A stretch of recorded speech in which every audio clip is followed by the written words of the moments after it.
This is a great case study, right?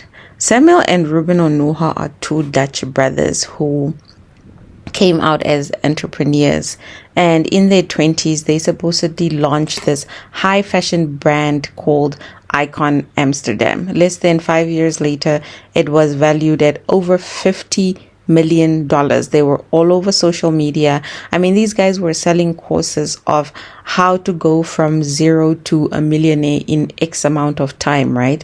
Everything they were putting out on social media, people were eating up.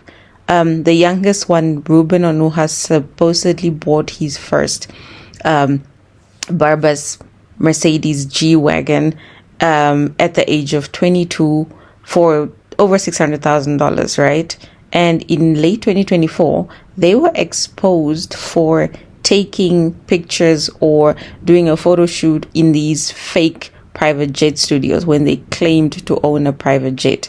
And it was not long after that, it was not barely a couple of months after that in 2025 early on, where they were arrested in Dubai on allegedly drug charges.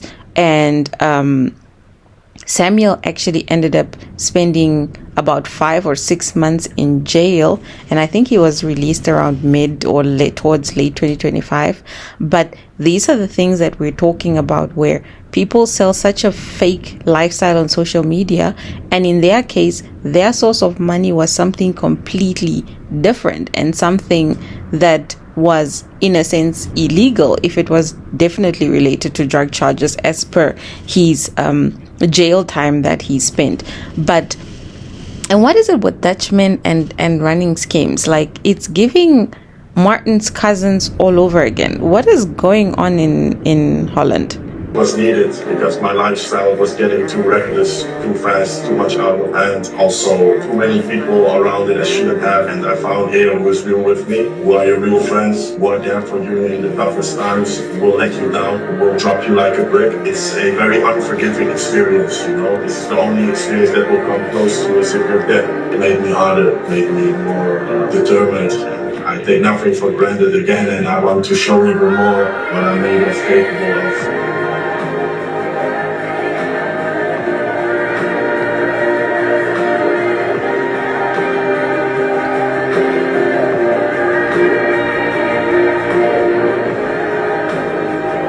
So don't let the aesthetics fool you, because the truth is, real wealth does not flex.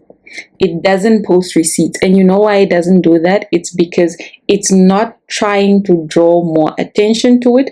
It's not trying to attract more bees to the honey. So they don't put themselves out there because they don't want to get stung. They don't want to be taken advantage of. They move in silence. Anytime you see wealth that is loud and flashy, I guarantee you it's not real. I dare you right now, think of 3 billionaires. Let me not say millionaires, but billionaires, right? Go to their social media feed and see what is on there. Just go there, do a quick scroll and see what Jeff Bezos is posting. See what Mark Zuckerberg is posting. Just for 2 seconds, just go on there and see what they're posting. I guarantee you will not find flexes and receipts.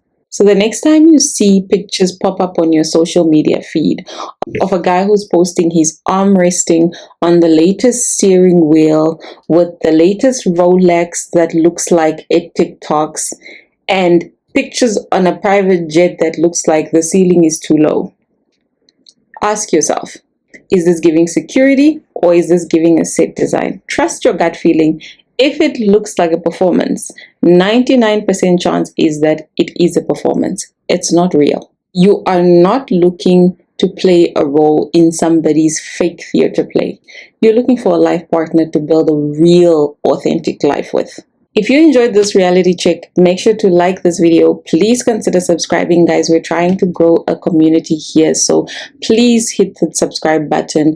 Leave a comment in the comment section. If you've ever dated a guy that faked a affluent life or a rich life, please leave us a comment in the comment section so that we can learn and we can study together and we can teach one another on how to actually pick up on these red flags. My goal in the near future is to start a story time segment. So for those of you who are interested in sharing your stories, in sharing your experiences, whether it is just of fake influencer lifestyle, whether it is falsified relationships that caused you to end up in situations where you shouldn't have been, basically stories that you feel the next woman can learn from and she can avoid getting or finding herself in the same situation.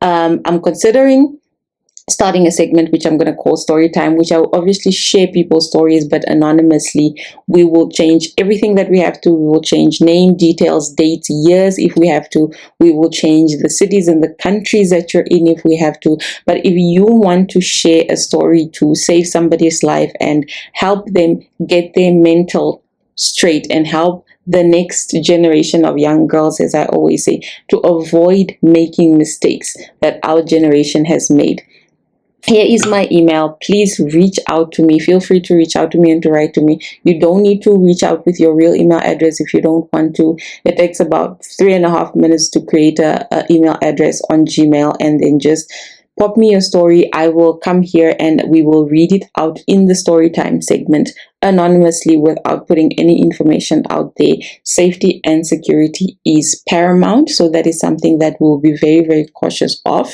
And we will use that as a case study for other women to learn from, and from men as well. If you're a man and you want to share a story of how you might have been tricked by a woman who was faking a rich and soft life and you fell for it, feel free to write in and we will share the story and we will share it with other men who are actually interested in learning this. The most ironic thing, like I was saying, guys, that as young as this channel is, it's not even a month yet, and I was so surprised to see that I think about 57% of people watching this channel are actually men, not women, which was very shocking to me because I did not expect that at all. So welcome, gents. Feel free. She is not settling can easily become they are not settling. Okay, so we're not discriminating, we're not sexist over here. And as I always say, this is not a feminist movement, but it's basically a community and a platform where we're coming together to hold one another accountable and to teach one another and to have the difficult conversations that the world doesn't want to have, so that we can restructure and reframe the mindset and the thought pattern of the modern day individual. Social media has such a high influence on our lives. We were basically raised on social media. And there's a whole generation of kids coming up that this is the only life that they've known. At least we've got certain values that were instilled in us as children. So when you come in a social media space, you kind of understand what to buy into and what to stay away from. But there's a generation of children that are coming up that this is all they've ever known.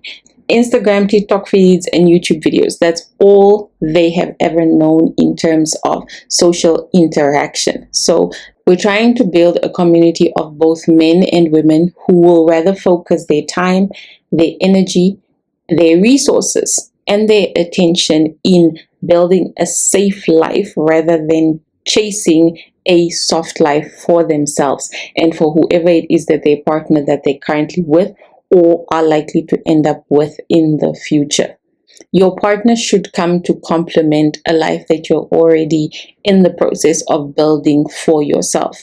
Your partner is not the ticket to you getting to the life of your dreams when you haven't contributed anything and have not invested in yourself in any way whatsoever. I've always loved the Bible story of Ruth, and despite what Ruth went through, when she chose to live with her mother-in-law, one of the things that she did not do was either sell herself or hunt for her husband, but rather she took the time to work on herself, work to earn a living for herself and for her mother-in-law, and that was how she met Boaz.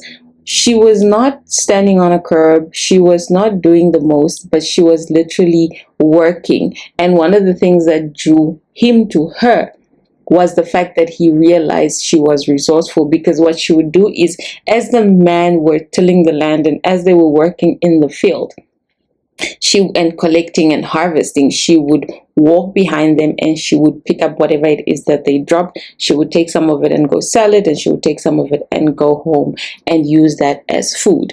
And that's how she took care of herself and her mother-in-law. And when Boaz saw that, he saw how resourceful she was, and that is what drew her to him, despite that she was widowed twice.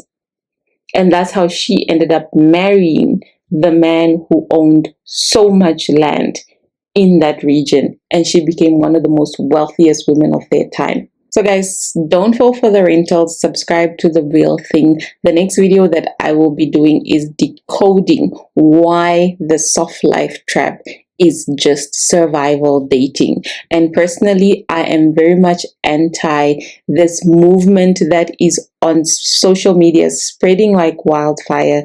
The soft life sprinkle back to traditional values, but it's basically just women teaching young girls on how to basically use their bodies and use their beauty to try and get men to take care of them, because they feel like they don't need to do anything. And I might go in a little bit heavy on this particular movement, but it's because I completely disagree with it. I don't think it's a positive thing, and I think it's a very dangerous aesthetic that is being put out there. There's been proof of that already, of women that whose lives have been completely ruined because of this ideology and this mindset. And it is continuing this concept of the Dubai porta potties, and whether it is in Dubai, whether it is Monaco, it's on the French Riviera, this culture is something that is extremely dangerous for the modern day young woman, and it's something that needs to stop. And the men that are doing this are doing it because they're not being called out on it. That's how they're getting away with this. And if we start calling out this type of behavior, then they're going to be forced to stop. Watch out for the soft life trap, why it's just survival dating. So guys, don't settle for the rentals. Subscribe to The Real Thing, and I will see you in the next one.